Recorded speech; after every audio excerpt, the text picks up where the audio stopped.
Los orígenes históricos de Benissa y el arte contemporáneo se funden en uno de los centros sociales y culturales del municipio con más atractivos. En la calle Purísima se levanta este moderno edificio, fruto de la remodelación de dos antiguas casas señoriales del siglo XVI. Aquí conviven su pasado andalusí, la época medieval y la renacentista, en permanente diálogo con la cultura y el arte más vanguardista.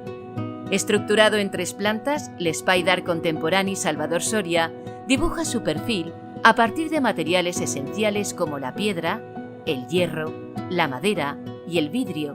que juegan con la luz natural y los espacios abiertos.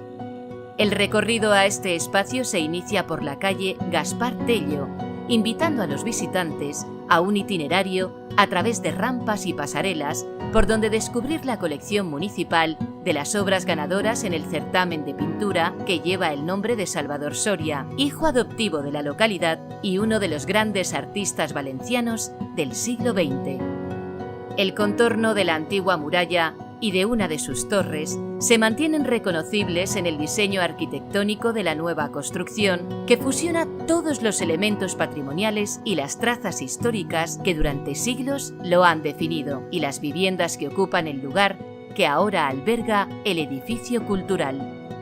En la entrada al Espai Cultural de les Cases del Batlle, por la calle Purísima, nos reciben los vestigios de un muro de la antigua Alhóndiga, casa pública para la compra y venta del trigo, de época andalusí, que se ha dejado al descubierto para poder apreciar la belleza de su antigüedad.